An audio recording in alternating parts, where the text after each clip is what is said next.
섹션 1 유동자산에 대해서 학습하도록 하겠습니다. 전체 정의를 한번 읽어보도록 하겠습니다.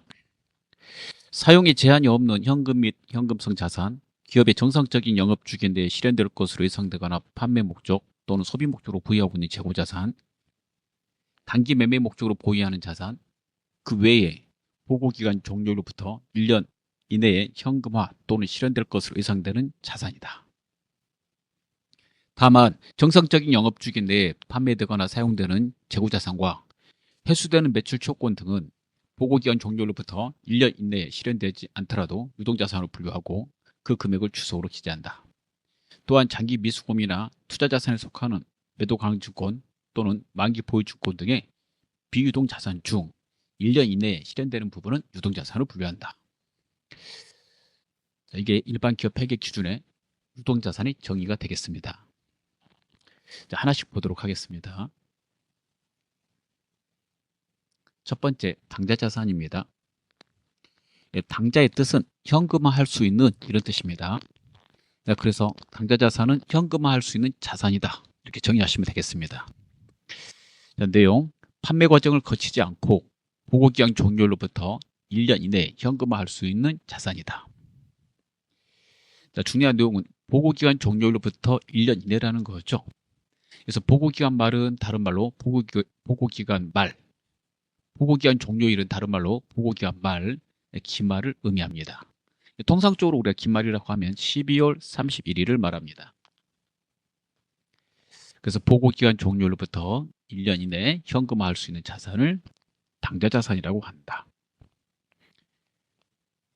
첫 번째, 현금 및 현금성 자산.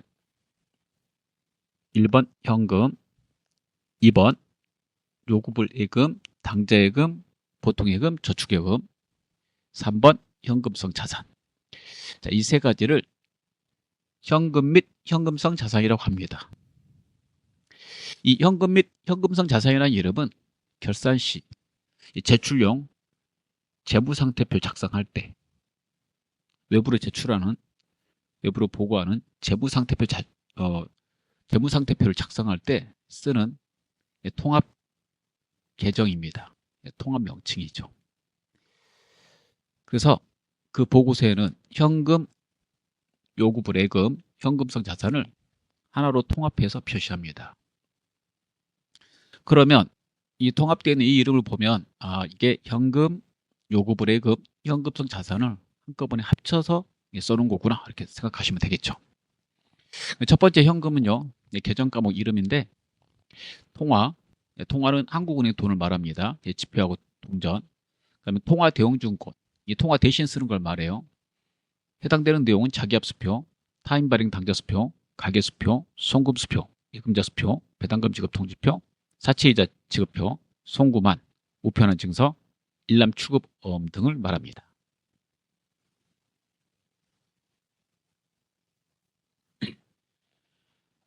여기서 중요한 거는요, 다 중요한데 다음 중 현금이 아닌 거 이렇게 물어볼 수 있거든요. 자, 이걸 다 가지고 있으면 회계 처리할 때 현금으로 회계 처리합니다. 자기압수표하고요, 타임 발행 당좌수표, 이거는 이론 실기에 동시에 냅니다. 통화는 실기 시험 낼 때 현금이라고 이렇게 써줘요. 타임 발행 당좌수표, 다른 회사의 당좌수표, 회사가 가지고 있을 때 현금이라고 합니다.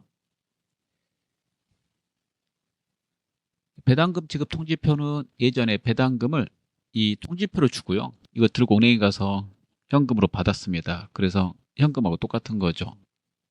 사채이자 지급표도 마찬가지입니다. 회사에서 사채이자 지급표를 주면 이거 들고 은행에 가서 현금으로 이렇게 바꿔서 썼습니다. 그래서 현금하고 똑같은 거죠. 우편한 증서도 마찬가지고 이거 들고 우체국에 가면 현금으로 바꿔줬던 것들이죠. 현재 거의 사용되고 있지 않습니다. 일람 출급 어음은 어음 소지인이 어음을 제시하는 날이 지급일이 되는 어음이다. 그래서 언제든지 현금으로 바꿀 수 있는 어음을 일람 출급 어음이라고 합니다. 그래서 이런 것들을 회사가 가지고 있으면 현금으로 회계 처리합니다. 두 번째 계정 과목은 당좌예금, 보통예금, 두 개 알아보도록 하겠습니다. 당좌예금은 당좌수표를 발행할 목적으로 만든 예금 통장으로 회사가 당좌수표를 발행하면 당좌예금으로 회계 처리하고 통장에서 돈이 빠져나가기 때문에 결국에는 당좌예금의 감소로 처리합니다.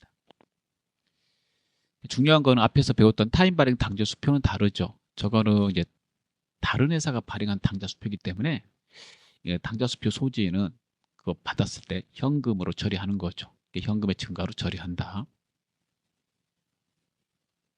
보통 예금은 입출금이 자유로운 예금 통장입니다. 당좌예금은 일반적으로 회사에서 당좌수표나 어음을 발행할 목적으로 만드는 통장입니다. 무이자 통장이고요. 보통 예금은 일반적으로 회사에서 물건 대금을 받고 그다음에 주기 위해서 만든 입출금이 자유로운 예금 통장입니다.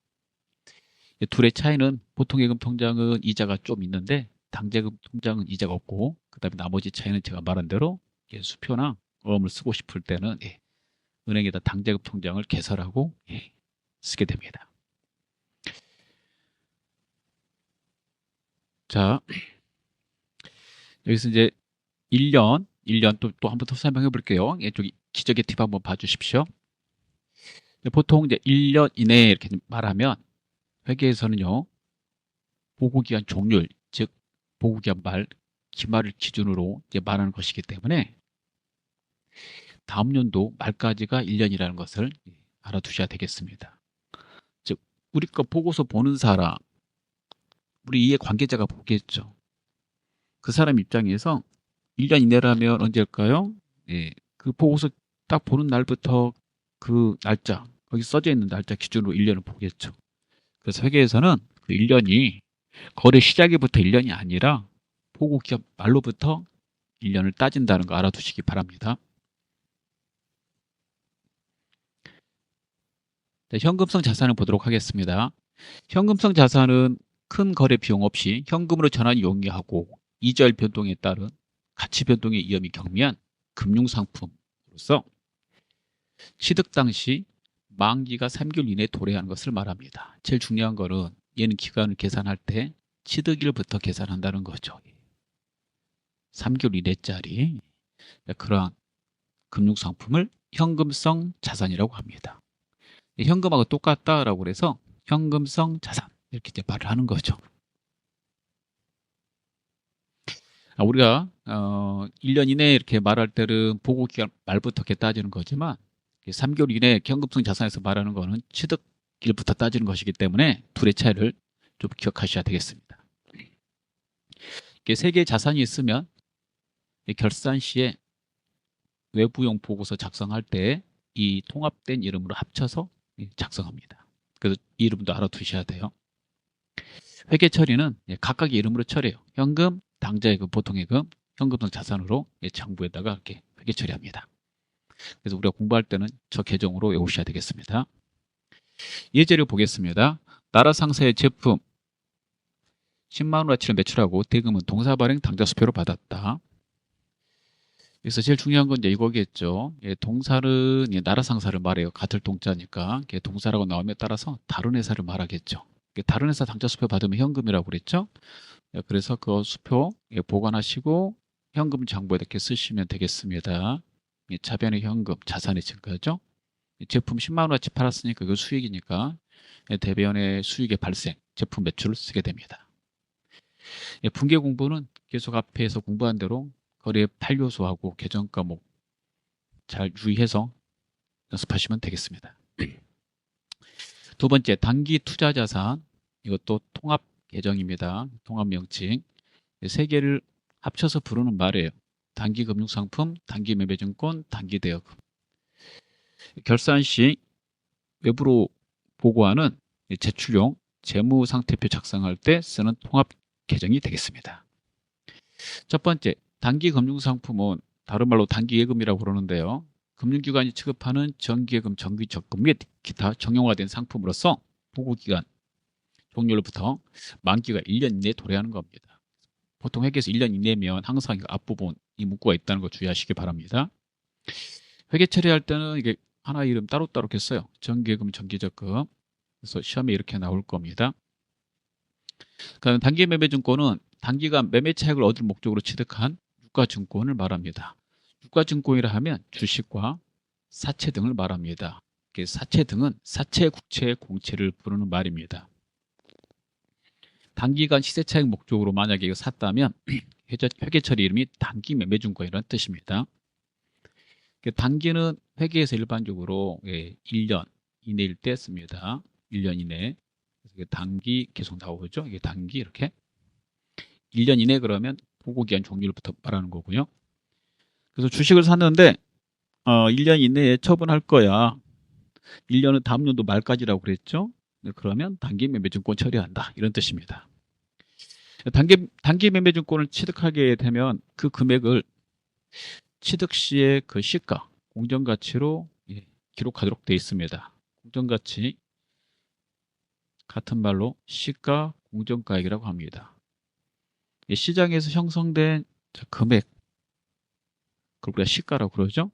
시가가 시장 가격을 줄인 말이거든요. 그게 공정한 금액으로 보통 형성이 되겠죠, 일반적으로. 그래서 공정가치하고 유사한 말로 시가가 있다 이렇게 알아두시면 돼요. 그리고 취득 시 발생되는 재비용은 부대비용, 재반비용은 비용으로 처리합니다. 시험에 많이 나오는 게 수수료인데요. 수수료 비용으로 이렇게 처리하시면 되겠습니다.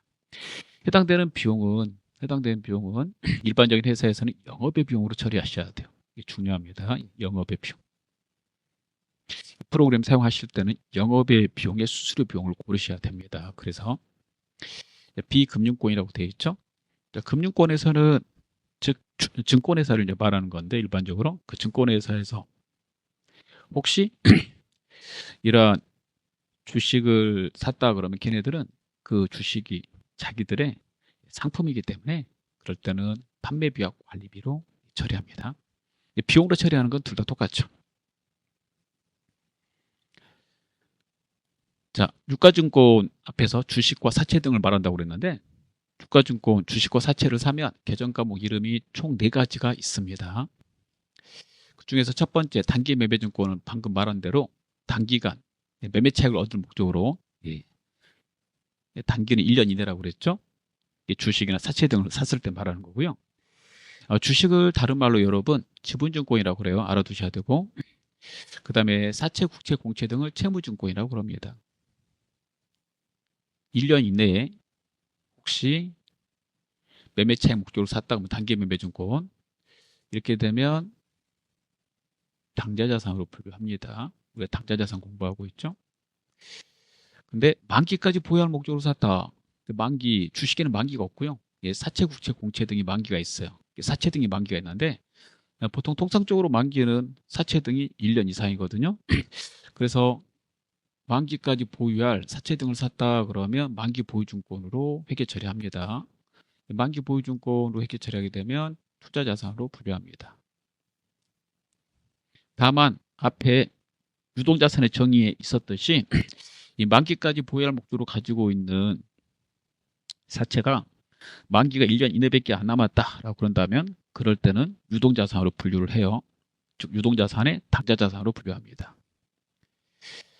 자, 1번과 2번 목적으로 구입하지 않았을 때, 즉 단기간 처분하지 않을 거고 만기까지 가지고 있지 않을 경우 그럴 때는 매도가능증권으로 분류합니다. 매도가능증권은 주식과 사채 등이 포함될 수 있겠죠. 지분증권, 채무증권. 만기 보유증권은 채무증권만 돼요. 만기가 채무증권밖에 없으니까 이 매도가능증권은 투자자산으로 분류합니다. 처음에 샀을 때 만기 보유증권, 매도가능증권은 투자자산으로 분류하는 거예요. 매도가능증권은 장기간 가지고 있다가 만기까지는 안 가지고 있어요. 중간에 처분하기 때문에 중간에 매도한다라고 해서 매도가능증권이라고 합니다. 매도가능증권은 계정과목 세무로 가면 특히 매우 중요한 계정과목이 됩니다. 회계 1급에서도 중요해요. 단기 매매증권, 매도가능증권 중요한 유가증권이 되겠습니다. 그래서 4번은 시험에 거의 안 나오는데요. 지분법 적용 투자 주식이라고 이것도 투자자산으로 분류합니다. 주식 중에서 다른 회사 경영권 장악 목적으로 다른 회사의 그 지분을 소유할 목적으로 주식을 샀다면 지분법 적용 투자 주식으로 처리합니다. 이렇게 설명 쭉 했습니다. 예. 자, 단기 매매증권을 사면요, 주식이나 사채 등을 사면, 주식 사면 배당금을 받고 사채를 사면 이자를 받게 되는데, 그럴 때 주식 투자에서 배당을 받았는데 금전 배당 받았을 때는요, 배당금 수익으로 처리합니다. 영업의 수익입니다. 사채 같은 채무증권을 샀을 때는 이자를 받게 되는데, 예, 이자 수익으로 처리합니다. 참고로 배당에는 금전 배당과 주식 배당이 있고요.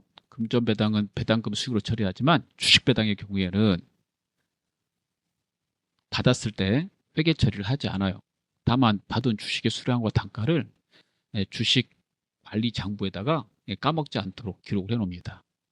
언제 그 회계 처리하게 되냐면 나중에 평가하거나 처분할 때, 그때 해당 주식 배당을 받은 그 주식 배당 받은 그 수량과 단가를 반영해서 처분하거나 평가할 때 회계 처리하게 됩니다. 그래서 주식 배당을 받았다 그러면 회계 처리 하시는 게 아니에요. 주식 배당 받았을 때는 안 하고 나중에 평가하거나 처분할 때 그럴 때 해야 되므로 비만 기록한다라고 되어 있습니다. 그 다음에 계속 이어지는 단기 매매증권을 가지고 있었는데 이제 기말이 됐다 해볼게요. 기말은 보고기한 종료일, 보고기한 말이라고 그랬죠. 일반적으로 12월 31일이 됩니다. 이거 가지고 있었다면 이제 평가라고 돼 있어요. 처분하지 않고 가지고 있는데 결산일이 됐다 이거죠. 평가는 어떻게 하냐면 가지고 있는 그 장부 금액과 그다음에 기말 현재, 결산일 현재, 공정가치 두 개를 비교해서 장부 금액보다 공정가치가 올랐다면 단기 매매증권 평가 이익으로, 떨어졌다면 단기 매매증권 평가 손실로 영업의 수익, 영업의 비용, 영업의 손익으로 처리하게 됩니다.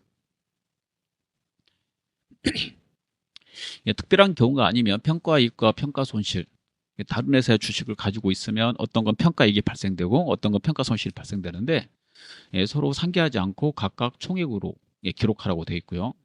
해당되는 그 주식의 금액이 중요하지 않을 경우, 다른 회사 주식 여러 개 가지고 있는데 중요하지 않을 경우에는 한 번에 상기할 수 있습니다.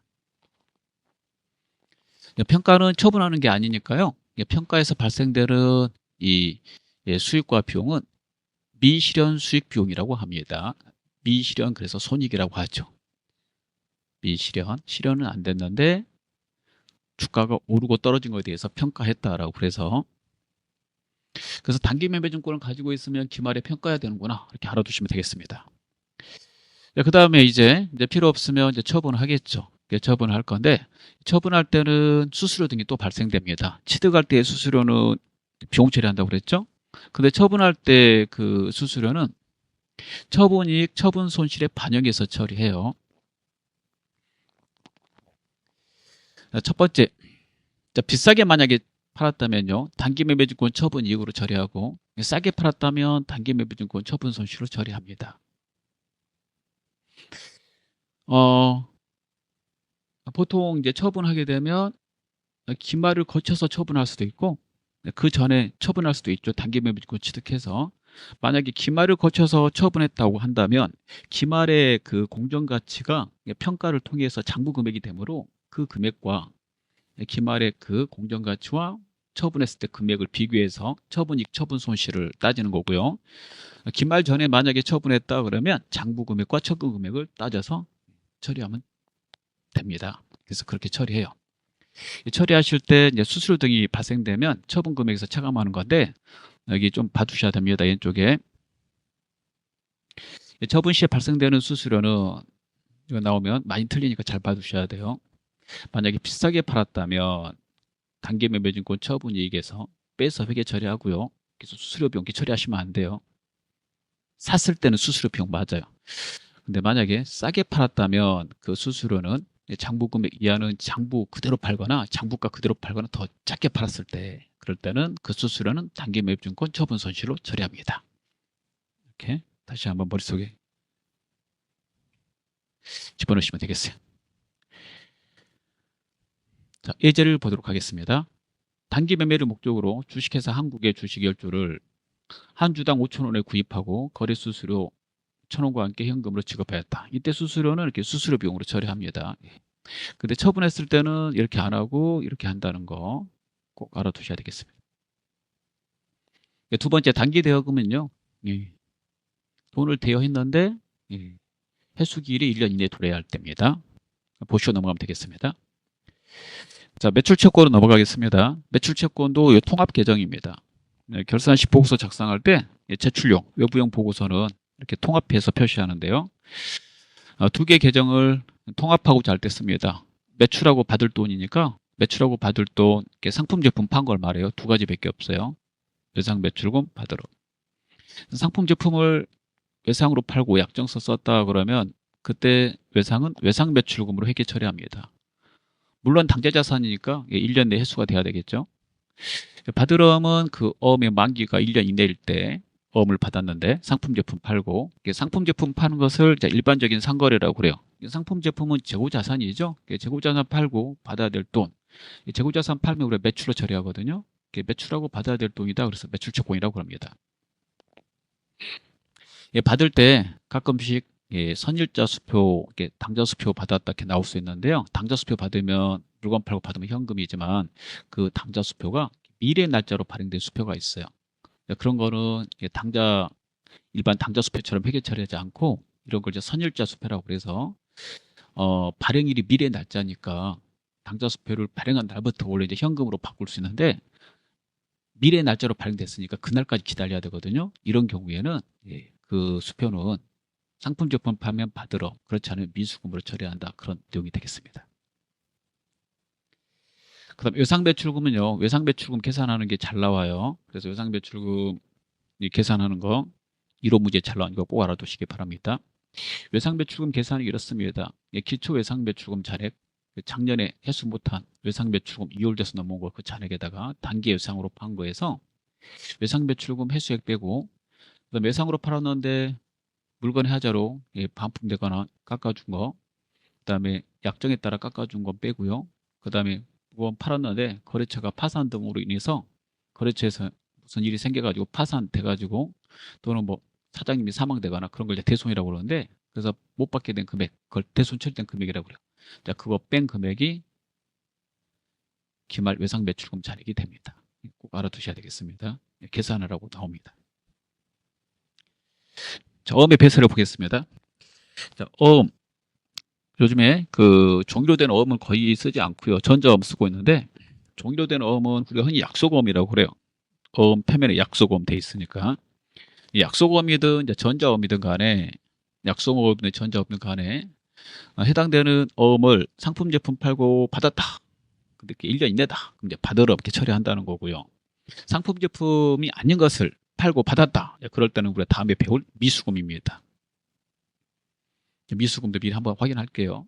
미수금은 상품 제품이 아닌 것을 처분하고 보고기한 말로부터 1년 내에 받기로 한 채권이다라고 되어 있죠. 그래서 상품 제품을 이렇게 파는 것을 상거래라고 그러니까 일반적인 상품 제품이 아닌 걸 팔면 일반적인 상거래라고 안 해야 되니까 일반적인 상거래 외 거래라고 합니다.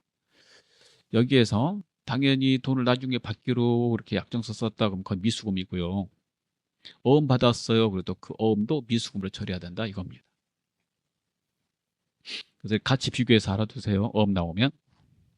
그 다음에 어음에서 또 하나 알아야 될 건 어음의 배서입니다.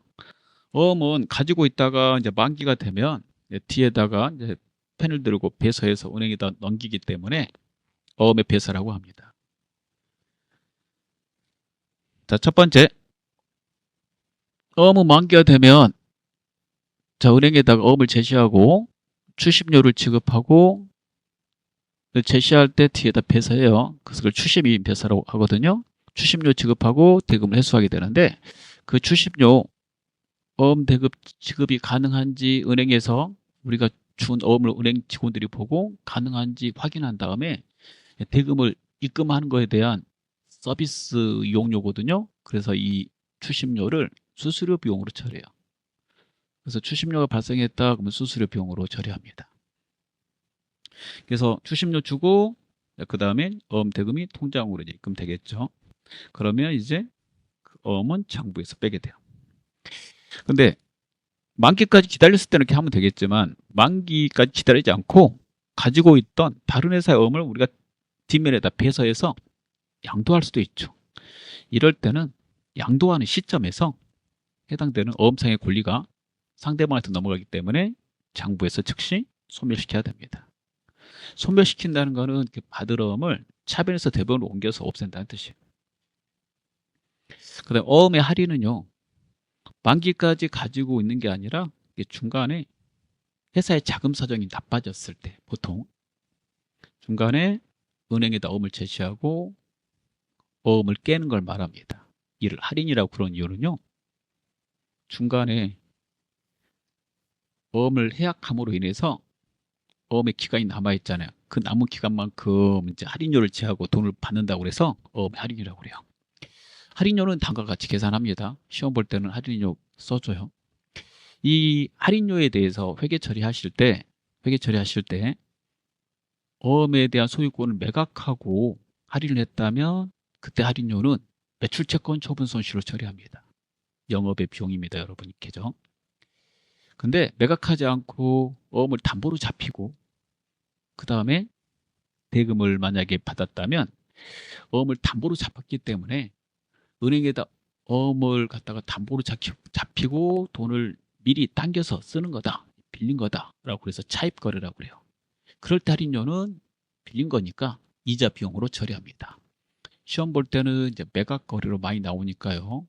이 매각 거래에다가 이렇게 중요 표시하시면 되겠어요. 여기. 자, 이제 두 번째 거 한번 볼게요. 이런 경우입니다. 나라 상사에서 받은 받으러움을 거래은행에서 할인하고 할인료 1,000원을 체감한 잔액을 보통예금 계좌로 입금받았다. 매각거래 처리하고 이렇게 나온다는 거예요. 매각거래 처리하라는 말은 어음의 소유권을 은행에다 넘겼기 때문에 즉시 어음을 대변으로 이렇게 빼서 우리 장부에서 빼가지고 없애버리시고요. 이게 자산의 감소죠. 자산에서 이제 빼는 겁니다. 그리고 이제 할인료를 이거 써야 된다는 거죠. 매출채권 처분 손실로. 비용이니까 차변에 쓰는 거죠. 영업의 비용, 그 다음에 받은 돈 이렇게 된다는 겁니다. 그 다음에 미수금 아까 말했고요. 선급금 보도록 하겠습니다.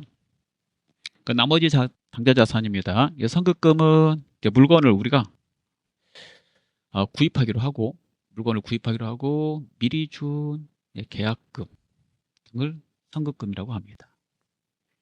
이 선급금은 물건하고 관계되는 계약금이죠.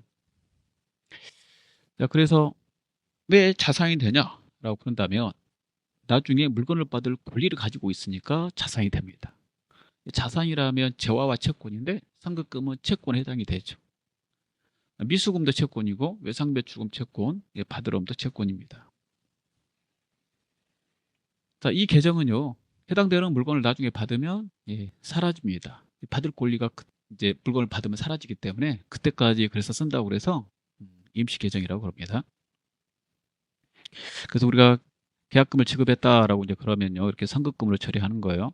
그래서 온재료 10만 원어치를 매입하기로 하고 계약금 10%를 당좌수표로 발행해서 지급했다 그러면 온재료는 아직 받지 않았으니까 회계 처리하면 안 되고요. 계약금 이거 준 거는 회계 처리하셔야 되겠죠. 이럴 때 선급금 차변에 쓰셔야 되고, 이게 나중에 물건을 받을 권리니까 자산이거든요. 채권이 생겼으니까 자산의 증가 이렇게 되는 거죠. 그리고 당좌수표 발행하면 여러분 당좌이익 처리합니다. 그 다음에 미수 수입과 선급 비용은요, 주로 결산 시에 씁니다. 평상시에 거의 쓰지 않아요. 그래서 주로 결산 시에 사용한다. 이렇게 알아두시면 되겠어요. 결산 부분 할 때 다시 설명하겠지만 미수 수익부터 하나씩 일단 설명해 보겠습니다. 단계에 속하는 수익 중에서 미수된 금액으로 보고기한 말까지 발생할 수익을 예상한 금액으로 보고기한 말에 현재 미수된 금액을 말한다. 예를 들어서 간단하게 설명을 해보겠습니다. 정기예금 통장 또는 단기대여금 이런 거 7월 1일자로 통장에다 돈을 1억을 넣었어요. 이렇게. 자, 그러면 이자를 받게 되겠죠. 그 이자는 1년 후에 120을 받기로 했다고 해보겠습니다. 120만 원. 1년 후에. 자, 그럼 1년 후라는 말은 7월 1일부터 12월 30일 가운데 결산일 끼고 다음 년도 6월 30일이 되겠죠. 그러니까 이날 받는 거예요. 근데 이자 계산은 7월 1일부터 시작되잖아요. 7월 1일부터 시작되는데 가운데 결산이 껴 있는 겁니다. 이 결산이. 여러분, 수익과 비용은 그 해에 발생되면 그 해에 회계 처리를 해야 돼요. 그래서 이 6개월분은 올해 회계 처리해야 되고요. 나머지 6개월분은 다음 연도에 회계 처리해야 돼요. 그래서 단기에 처리하고 이 다음에 차기해야 되는 거죠. 이자는 다음 연도 6월 30일 받습니다. 다음 연도에 받을 때 한꺼번에 120만 원을 수익으로 잡으면 안 돼요. 그래서 단기에 60만 원 잡고 다음 연도에 60만 원 잡아야지 맞겠죠. 수익과 비용은 그 해에 발생된 것, 그 해의 수익 비용으로 처리해야 되거든요. 수익 비용이 발생주의에서 그래요. 그러면 이거 결산 시에 하겠죠. 12월 31일자로 이자 수익이라고 이렇게 쓰게 되고 수익의 발생 대변에다가 60만 원 이렇게 쓰게 되겠고요. 그럼 맞은편은 뭐라고 써야 될까 이거지. 맞은편의 이름이 바로 미수수익입니다. 즉 이렇게 듣게 되면 이해가 되실 거예요. 단기에 속하는 수익 중에서 미수된 금액이다 라고 그랬잖아요. 그래서 미수수익이 발생했고요. 이 미수수익은 자산입니다. 당좌자산이죠. 왜요? 내년에 이 이자를 받을 권리를 가지고 있잖아요. 그래서 이게 채권이란 말이에요. 그래서 미수수익은 채권이다. 선급비용은 또 언제 씁니까? 그러면요. 선급비용은 올해 지급한 비용 중에서 내년 끝까지 지급한 비용을 말해요. 일반적으로 이제 보험료가 이제 그렇게 많이 하죠. 보험을 들었어요. 똑같이 7월 1일부터 다음 연도 6월 30일까지 1년치 보험료를 120만 원 납부했다고 해보겠습니다. 120만 원. 그럼 이 보험료가 올해 거 60만 원에 다음 연도 거 60만 원이 되겠죠. 이렇게. 근데 한꺼번에 120만 원 지급하면서 회사가 보험료라고 대부분 회계 처리하거든요. 그럼 이 보험료는 내년 끝까지 비용 처리한 거잖아요. 그 결산 시에 이 보험료가 너무 많이 잡힌 거예요. 그래서 결산할 때 보험료 120 중에서 60만 원을 뺍니다. 왜냐하면 올해 건 60만 원 해당이 되는 거니까. 근데 지급했을 때는 120만 원 줬다고 전부 비용 잡은 거예요. 빼고 왜 뺐어요? 라고 물어보면 그 내년치 보험료인데 미리 준 거야 라고 해서 선급비용이라 쓰는 거예요. 선급비용 60만 원 이렇게 회계 처리해요. 그럼 이 선급비용은 내년에 보험을 누릴 권리를 가진 거잖아요. 그래서 이게 자산입니다. 채권이겠죠. 자산의 증가 이렇게 된다 이거죠. 그럴 때 사용하는 내용입니다. 그래서 선급비용의 정의를 읽어보면 미리 지급된 비용 중 1년 이내 비용으로 되는 것으로 결산 현재 기간 미경과분이다. 즉 보험료 이자 비용 등의 비용 중 결산 현재 기간 미경과분을 말한다라는 거죠. 자, 그래서 문제 나오면 이렇게 이제 푸시면 되겠습니다. 자, 그다음에 가지급금 개정에 대해서 알아보도록 하겠습니다. 자, 가지급금은 이제 가짜가 들어갔잖아요. 가짜가. 그래서 이제 그 가짜가 거짓 가짜예요. 정확하게 얼마 쓸지는 몰라요. 근데 돈은 필요해요. 그래서 어림잡아 준 돈이 가지급금이 되겠습니다. 어림잡아 준 거는 돈을 주긴 줬잖아요. 그래서 대여금 성격이 있으므로 자산에 속해요. 정확하게 어디에 얼마 쓸지를 모를 때 돈을 줬는데 그럴 때 가지급금으로 처리합니다. 나중에 그 계정 과목이나 금액이 확정되면 해당되는 계정은 그 계정으로 대체되게 됩니다. 주로 이럴 때 많이 쓰죠. 출장을 갔는데 당일 출장이 아니라 이렇게 장기 출장 갔을 때. 또 하나는 대표이사가 임의적인 목적으로 돈을 썼을 때, 그럴 때 주로 가지급금 씁니다. A씨 보면요, 2박 3일로 제주 출장 갔어요. 그럼 출장비 줘야 될 거 아니에요. 근데 얼마 쓸지를 모르죠. 그럴 때 가지급금 쓴다 이런 말이에요. 근데 당일 출장은 그날 갔다 그날 돌아오는 거 아니에요? 여러분 회계처리에 다니는 하루거든요. 그럼 그날 그 금액이 밝혀져요. 그래서 그럴 때는 즉시 여비교통비로 하는 거지만 이런 식으로 이렇게 장기 출장 가면 가지급금을 쓴다.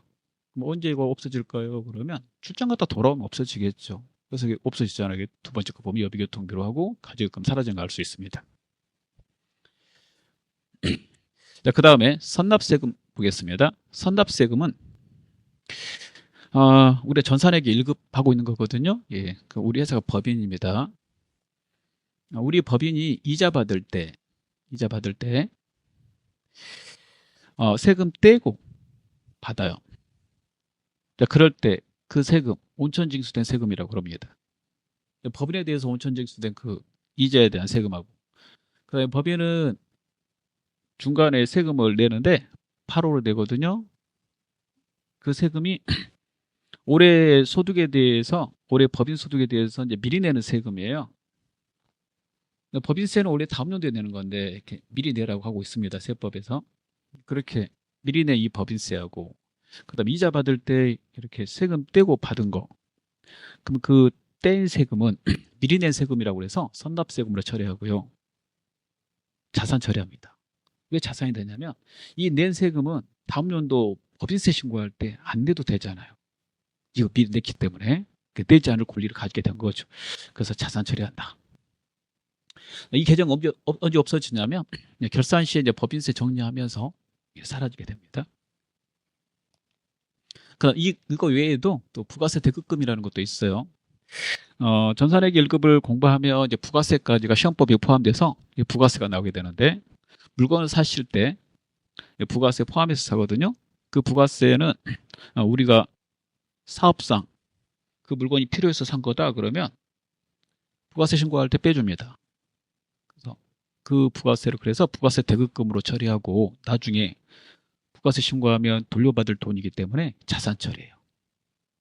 그럴 때 쓰는 계정이 부가세 대급금이 되겠습니다. 그래서 부가세 대급금도 당좌자산입니다. 그 다음 전도금, 소액현금을 보도록 하겠습니다. 전도금, 다른 말로 소액현금이라고 그러는데요. 부서가 많고, 그 다음 현장 사무소가 많고, 대리점이 많은 그런 회사에서 주로 사용하는 계정입니다. 실무상에서 주로 쓰는 거고, 시험 볼 때는 거의 내지 않습니다. 보통 이제 부서, 공장, 대리점이 많을 경우에는 해당되는 부서에서 또는 공장이나 대리점에서 돈이 필요할 때마다 돈 달라고 이렇게 서류 보내고, 그다음에 돈을 받고 하면 시간이 오래 걸리기 때문에 미리 쓸 돈을 미리 줘요. 그 쓸 돈이라는 게 뭐 물건을 많이 사거나 그런 게 아니라 그 업무를 보기 위해서 반드시 필요한 소액의 현금들입니다. 자, 그런 것들은 이제 미리 주고 해야지 업무 보는데 일이 원활하게 돌아가겠죠. 자, 그럴 때 미리 줬다면 그걸 이제 전도금이라고 그럽니다. 나중에 정산합니다. 금액이 적으니까 다른 계정으로 소액현금이라고도 합니다. 자, 그 다음에 현금 가부족은요, 현금이 많거나 부족할 때 쓰는 거예요. 언제? 장부상의 현금과 실제 현금이. 회계연도 중에만 쓰는 거고, 결산 시 보고서 작성할 때 이 계정이 있으면 보고서 표시하면 안 되거든요. 그래서 그때 이거 정리합니다. 그래서 결산 전에 현금의 실제 잔액과 금고 있는 돈과 그다음에 현금 출납장에 있는 그 현금 장부에 있는 그 금액이 일치하지 않을 때 임시적으로 쓰는 거죠. 결산 시까지 원인이 밝혀지지 않으면요, 자, 이 계정은 보고서에 표시하면 안 돼요. 그래서 부족분은 이 계정으로 대체, 잡손실로, 남는 거는 자비익으로 대체합니다. 다만 현금 시제 파악을 했는데 결산 시에 파악했다 그러면 결산 시에는 즉시 현금 과부족 처리하지 않고 결산 전에만 쓰는 거니까 즉시 부족분은 잡손실, 남는 건 자비익으로 처리합니다. 회계 처리하실 때 부족분은 회계 연도 중에 결산 전에 현금 과부족 차변에 쓰는 거고요. 부족 시는 차변, 계정 과목, 남을 때는 대변에 씁니다. 과잉 시는 대변. 이것도 하나 더 써놓으시면 회계 처리할 때 편합니다. 자, 그 다음에 외화를 보도록 하겠습니다. 외국 회사하고 거래하면 외화 채권 채무가 발생됩니다. 자, 그 중에서 외화 채권 쪽을 해보도록 하겠습니다.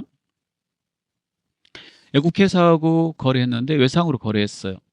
그러면 그 받을 돈, 외상 매출국 이렇게 쓰겠죠. 자산이면.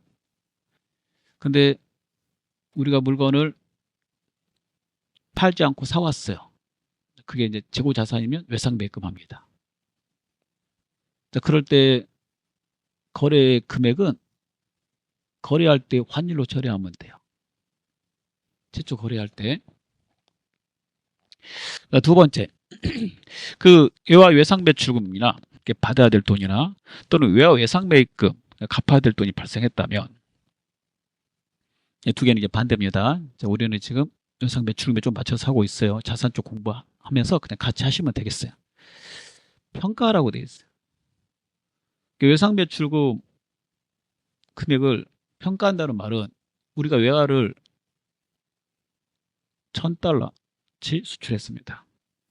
그러면은 수출할 당시에 환율로 해서 외상 매출금 또는 외화 외상 매출금이라고 회계 처리해야 되거든요. 그때는 회계 처리는 자국의 통화로 해야 되니까 우리나라 통화로 하겠죠. 그게 달러당 1,000원이었다. 하면 그 받을 돈은 100만 원 이렇게 써놔야 돼요. 근데 결산일 보니까 환율이 올랐어요. 1,200원으로. 그러면 이걸 평가라고 하고 있어요. 그래서 그 200원 만약에 올랐어요. 그러면 받아들 입장에서 오르면 좋은 거거든요. 그럴 때 그 계정 과목 외화 환산이익으로. 만약에 환율이 떨어졌다. 그러면 받을 금액이 줄어드는 거죠. 우리나라 돈으로. 외화는 변함이 없어요. 우리나라 돈으로 회계 처리해야 되니까 자국의 통화를 하라고 되어 있거든요. 그럴 때는 외화 환산 손실로 합니다. 부채 쪽도 마찬가지예요, 여러분. 한꺼번에 공부하는 거. 그래서 외화 받을 거나 외화 갚을 게 있으면 결산 시에 평가를 꼭 해야 된다. 그 다음에 다음 연도 가서 그 대금을 다 받았거나 갚았다. 그러면 이제 거래가 종료되는데, 그럴 때 그 장부에 있는 그 금액과 받은 금액, 환율로 인해서 환차익이 발생되면, 환차익으로 이익이 발생되면 외환차익, 손해가 발생되면 외환자손으로 처리합니다. 앞에 건 영업의 수익, 뒤에 건 영업의 손실로 처리해요. 이것도 마찬가지입니다. 앞에 건 영업의 수익, 뒤에 건 영업의 손실로 처리합니다. 이 거래가 끝났을 때는 계정 과목 4개짜리 쓰시는 거고요. 평가할 때는 6개짜리 써야 되니까 이거 잘 암기하셔야 돼요. 암기가 잘 안 된다고 하시는데 계속 외우시면 되겠습니다. 예제를 보겠습니다. 아메리카의 외상 매출금 1,000달러. 자, 우리나라 돈으로 120만 원에 외상으로 팔았어요. 그때 당시에 환율로 1,200원대 외상으로 판 거죠. 근데 기말 현재, 기말 되면 대금 못 받으면 평가된다고 그랬죠. 1,000원 떨어졌어요. 그럼 200원의 손실이 발생됐잖아요. 그래서 200원 곱하기 1,000달러 이렇게 하게 된다 이거죠. 20만 원 외화 환산 손실하고 외상 매출금 받아야 될 거에서 우리나라 돈으로 환산해서 받는다면 우리나라 돈으로 계산한다면 20만 원 손해가 발생되니까 외상 매출금 20만 원 빼게 됩니다. 이럴 때 이렇게 쓴다 이거죠. 그다음에 거래가 끝났을 때도 보죠. 외상 매출금 100만 원 외화 1,000달러에 대해서 통장으로 받았다. 이게 장부에 있는 게 이제 100만 원 돼 있었어요. 1,000달러인데 그러면 이거 100만 원 나누기 1,000달러 하면 이때 외상으로 팔았을 때 환율은 달러당 1,000원이었잖아요. 근데 돈을 받았는데 통장으로 받았는데 받았을 때 환율은 1,100원이었어요. 그럼 자국의 통화로 회계 처리하다 보니까 보통 예금 110만 원인데요. 1,000달러 치니까 1,000달러 치니까 그 외상 매출금 장부에는 100만 원이니까 100만 원 빼고 그러면은 10만 원이 남잖아요. 이 10만 원이 왜 남은 거예요? 그러니까 환율이 100원 올라서 남은 거잖아요. 그 사이에. 그래서 그 차액은 외환 차익으로 처리합니다. 그럼 잘 생각해 보면요. 이걸 외화 받아야 될 돈이 결산 전에 만약에 외상으로 팔고 그래서 그 환율로 써놨어요. 결산 전에. 그 다음에 결산 전에 받았다 그러면 팔았을 때하고 받았을 때 그 환율 차이만큼 외환 차익, 외환 차손 하시면 되고 팔았는데 기말을 지나서 다음 연도에 받게 됐다 그러면 처음에 금액은 팔았을 때 환율로 처리하시고 결산 시 한번 평가를 합니다. 기말에. 그 다음 연도에 외환 차익, 외환 차손은 기말의 금액과 받았을 때 금액으로 또 하셔야 된다는 거죠. 왜냐하면 기말을 통해서 다음 연도로 받게 된다면 기말에 한번 평가하잖아요. 그 금액이 장부 금액이 돼요. 평가를 하게 되기 때문에 그 금액과 받는 날의 금액을 비교해서 마지막에 외환 차익, 외환 차손하는 거예요. 그래서 끝날 때는 외환 차익, 외환 차손하는구나 이렇게 하시면 되겠어요. 그런데 거래에서 보면 외화 애국회사한테 물건을 팔고 그 다음에 기말 전에 받을 수도 있고 기말 지나서 받을 수도 있잖아요. 근데 만약에 기말 전에 받았다면 처음에 팔았을 때하고 받았을 때 환율로 외환 차익, 외환 차손 쓰시면 되는데 기말 지나서 받게 되면 중간에 한번 평가해야 된다 이거예요. 그 평가할 때 이걸로 쓴다는 거죠. 외화 환산이익, 외화 환산 손실. 그리고 이걸로 처리하게 되면 이제 금액이 이제 변동이 되겠죠. 장부 금액이 이 금액만큼 받아야 될 돈이 이제 플러스 마이너스 되니까 앞에 여기 이것처럼. 그러면 다음에 돈을 회수할 때 그 외상 매출금 그 기말의 최종 장부 금액과 다음 연도에 받아야 될 금액 그걸로 해서 최종 요약 거래를 종료하는 회계 처리하셔야 된다. 그런 내용이 되겠습니다. 주의해서 회계 처리하면 되겠죠. 자, 그 다음에 마지막 대손을 보도록 하겠습니다. 대손은요, 거래처의 파산, 폐업, 행방불명, 사장의 행방불명입니다. 사망 그런 등의 사유로 받아야 될 돈을 받을 수 없을 때를 대손이라고 그래요. 대손은 그래서 받아야 될 돈이 있는데 거래처가 이런 일이 발생해 가지고 받을 수 없으면 대손이라고 그래요. 대손은 채권과 관계되는 거예요. 자, 그래서 받을 수 없게 되면 회사가 손해가 발생되는데 그 받아야 될 돈 채권도 종류가 두 가지가 있거든요. 상품 제품 팔고 받아야 될 채권, 매출 채권이 있고 그 외에 나머지 채권을 기타 채권이라고, 기타 채권 이렇게 두 가지로 구분합니다. 이게 두 가지로 구분하는 거는 그 비용 처리해야 될 이름 때문이죠. 매출 채권은 상품 제품 판매하고 받아야 될 돈인데 그게 외상 매출금과 받으러이에요. 그거 못 받게 됐다 그러면 거기에 대한 비용은 상품 제품 판가하고 관계되는 거니까 판매비와 관리비를 해야 되거든요. 그럴 때 이 계정으로 처리해요. 대손상각비. 나머지 채권은 상품 제품 판매하고 관계되는 게 아니에요. 그래서 같은 비용을 처리해도 나머지 거는 영업의 비용인 기타의 대손상각비로 처리합니다. 그래야지 좀 더 정확하게 비용을 표시할 수 있죠. 그래서 대손이 발생하면 손해가 발생되게 되는데 그걸 손실 처리할 때 비용 두 개로 처리한다라는 거예요. 두 번째, 이게 대손이 계속 발생되면 회사도 어려워지겠죠. 그래서 이런 대손이 보통 일반적으로 외상으로 물건 팔면 대금이 100% 거의 회수가 되는 경우도 있겠지만 거의 많이 안 돼요. 물건 거래가 커지면 더 그렇습니다. 그러면 이 돈을 못 받으면 회사는 나중에 문제가 생겨요. 우리 회사가 잘못이 아닌데 상대 회사 잘못으로 문제가 생기면 우리 회사는 잘못도 안 했는데 우리 회사가 같이 상대 회사가 만약에 부도나고 파산해서 망했다. 그 금액이 크다. 그럼 우리 회사도 큰 영향을 미치겠죠. 그래서 심지어는 우리 회사도 망할 수 있어요. 그러니까 이렇게 받아야 될 돈이 많을 경우 대손이 발생되면 회사도 심각한 타격을 받으므로 회계에서는 거기에 대비해서 결산 시에 대손 충당금을 미리 만들어 놓자 이거예요. 이게 대손에 대비해서 만들어 놓은 돈입니다. 결산 시에 만들어요. 12월 31일 기말에. 그러면은 얼마를 만들까요? 그러니까 추정해서 만드는 건데 이게 추정 금액이라고 써져 있죠. 다음 페이지 봅니다. 이렇게 만듭니다. 기말에 받아야 될 채권 잔액을 갖다 놓고요. 그 다음에 추정한 추정률을 곱해요. 시험 볼 때 써줍니다. 이게 못 받을 돈이요. 대손 예상액이라고 그래요. 그 금액을 만들어요. 만들고 다음 연도에 대손이 발생되면 가져다 써요. 그러고 나서 남은 게 있을 수도 있거든요. 남으면은 매년 이렇게 특별한 경우가 아니면 대손 충당금을 회사가 설정하는데 이 충당금은 100% 회수할 수 있으면 설정 안 해도 돼요. 근데 일반적으로 100% 확신을 할 수 없으니까 설정을 합니다. 안정적으로 회계 처리하기 위해서, 보수적으로 회계 처리하기 위해서. 그럼 이제 그 다음 연도는 또 설정을 하겠죠. 받아야 될 돈이 있고 그다음에 못 받을 거라고 추정률을. 그래서 받아야 될 돈이 1억인데 1억 중에서 1%를 못 받을 것 같아요. 그러면 1억에 1% 하면 100만 원이거든요. 그래서 100만 원을 만들어야 돼요.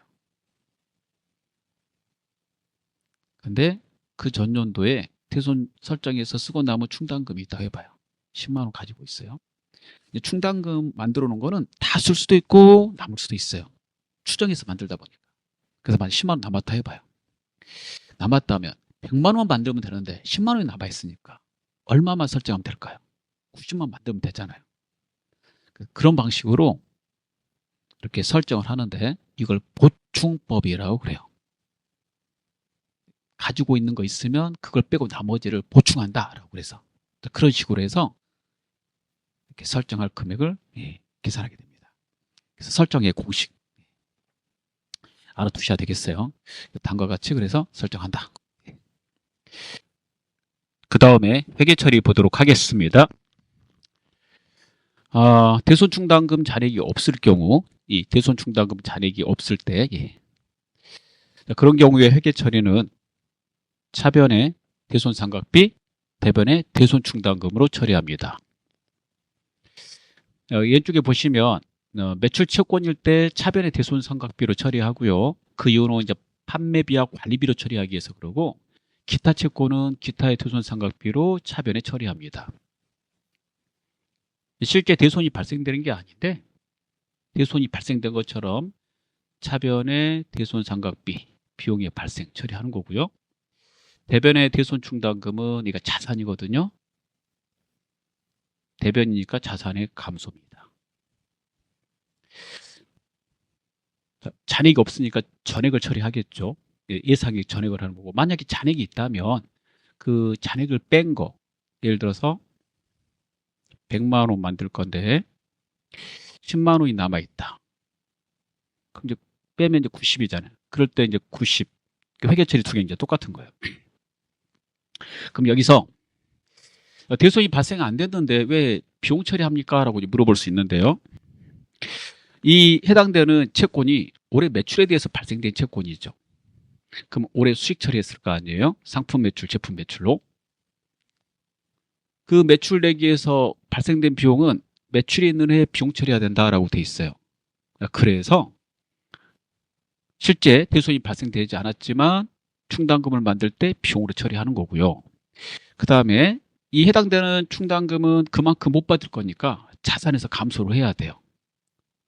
그래서 보고서에 표시해야지 좀 더 정확한 우리의 채권 상태를 보고할 수 있겠죠. 자, 그러면 대손상각비, 기타의 대손상각비는 손익계산서에 표시하고, 대손충당금은 비용이니까 손익계산서에 표시하고, 자산이니까 재무상태표에 표시해야 되는데, 앞으로 가시면 다음과 같이 표시합니다. 재무상태표에 외상매출금 잔액이 만약에 1억이다. 그럼 1억이라고 쓰고요. 이렇게. 받을 수 없는 대손충당금이 100만 원이다. 그럼 100만 원이라고 쓰고, 그 다음에 이걸 빼서 그 오른쪽에다가 대손충당금 금액 오른쪽에다가 9,900 이렇게 쓰게 되는 거죠. 재무상태표 금액 쓰는 자리가 두 개 있거든요, 여러분. 그래서 이런 것 때문에 차감해서 표시해야 되는 것 때문에 금액 쓰는 자리가 이렇게 두 개씩 있어요. 그러면 이걸 보는 이해 관계자는 이 회사가 실제 받을 수 있는 외상매출금 회수 가능액은 9,900이구나 이렇게 알게 되고, 그걸 장부금액이라고 합니다. 그걸 장부금액이라고. 근데 실제 잔액은 이제 1억이죠. 그러면 이해 관계자한테 더 많은 정보를 제공하게 돼요. 그리고 이걸 왜 설정했는지 받을 수 없는 돈 이렇게 추정해서 그거 주석이나 이런 거 보고 확인할 수 있거든요. 그래서 더 많은 정보를 제공할 수 있고, 그 다음에 수익과 비용을 정확하게 이렇게 표시할 수 있게 돼요. 만약에 올해 매출 수익 잡았는데 내년에 대손이 발생될 때까지 회계 처리 안 했다, 그러면 그 비용이 올해 수익에 대한 비용이 내년에 잡히잖아요. 그러면 정확하게 보고서가 만들어진다고 말할 수 없겠죠. 그 다음에 이렇게 회계 처리하고, 만약에 남으면 어떻게 할까요? 그러면 남을 수도 있어요. 즉 우리가 예상액이 100만 원인데 남아있는 게 120이 남았다. 대손 충당금이라는 건 예측해서 하는 거니까 추정해서 하는 거잖아요. 더 많이 예측을 해놓으면 다음 연도에 실제 추정한 것보다 더 적게 발생할 수 있어요. 그러면 잔액이 많이 남게 됩니다. 그러면 만들 다음 연도 예상액보다 남은 충당금 잔액이 많으니까 빼면 음수가 나오게 돼요. 이 음수가 나오게 되면 그 음수가 나온 부분은 환입을 하게 돼요. 환입은 대손충당금 잔액에서 뺀다는 거니까 대손충당금 자리가 대변이니까 차변으로 옮기고 이렇게 20만 원, 그 다음에 그 대변 자리에다가 환입했다라고 대손충당금 환입을 쓰게 됩니다. 근데 환입은 두 가지로 회계 처리해야 되는데요. 프로그램의 이름 보면 두 개가 뜰 거예요. 보면 이 환입에 대해서 해당되는 채권이 매출 채권과 관계되는 환입이다. 매출 채권 외상 매출과 받으라고 말해요. 그럴 때는 이 대손충당금 환입이 비용으로 처리되는 거고, 판매비와 관리비 비용 처리되고, 판관비 빼는 거니까 비용의 발생이 차변이니까 대변으로 해서 빼게 되고요. 비용에서 빼게 되고, 기타 채권일 때는 이 대손충당금 환입을 영업의 수익으로 처리하라고 돼 있어요. 그래서 영업의 수익 이렇게 두 개로 이렇게 처리합니다. 이름은 같지만 보고서에 쓰는 자리가 다르다 이런 거죠. 그 다음에 만든 대손충당금은 언제 써요? 이렇게 이제 만들었어요. 결산 시에. 그 만든 대손충당금은 그래서 여기서 만약에 만들었다. 만든 게 예를 들어서 뭐 60만 원 만들었다. 뭐 그러면 이렇게 가가지고 회계처리 봐보세요. 다음 연도에 대손이 발생하면 써야 되겠죠. 그래서 이렇게. 네, 보겠습니다. 거래처 나라상사의 파산으로 외상배출금 100만 원이 회수 불가능하게 되어 대손 처리하였다. 대손충당금 잔액은 60만 원 있다. 이렇게 돼 있죠. 60만 원이. 그 외상배출금 100만 원 회수 불가능하니까 대변, 자산의 감소 빼버리고 대손충당금 만들 경우는 대손충당금을 먼저 가져다 회계 처리합니다. 대손충당금 60 쓰고 부족분은 이제 비용 잡아야 되니까 매출 채권이니까 대손삼각비로 비용 처리하게 되는 거죠.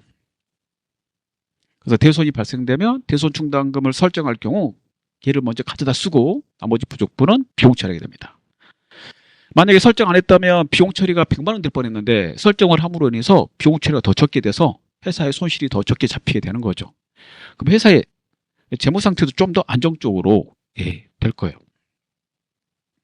그 다음 마지막은 회수입니다. 사장이 행방불명돼서 받아야 될 외상배출금이 있는데 받을 수 없게 됐어요. 근데 그 사장이 돌아와서 다시 거래를 하자고 그러고 그때 외상대금 돌려주겠다고 그러는 거예요. 그럼 이게 회수가 되는 거죠. 근데 우리는 그 전에 행방불명 됐을 때 대손의 사유가 됐기 때문에 대손 처리했거든요. 그렇게 대손 처리했기 때문에 해당되는 채권은 이제 받을 수 없을 거라고 해놨어요. 그래서 그 채권이 외상배출금을 해보겠습니다. 돈을 만약에 10만 원 받았다 그러면 통장으로 돈이 들어왔다면 보통예금하고 대변에다가 뭐라고 쓰는지 잘 보세요. 회수가 되면 해당되는 채권에 대손충당금에다 전입한다. 즉 이게 외상배출금이었다. 외상배출금 대손충당금에다 집어넣는다고요. 집어넣는다는 말은 대손충당금에다가 넣겠다는 거니까 대변에다 써야 되겠죠. 설정할 때 대변에다 설정하니까. 그렇게. 왜 이렇게 하냐면 매년 대손충당금을 설정하잖아요.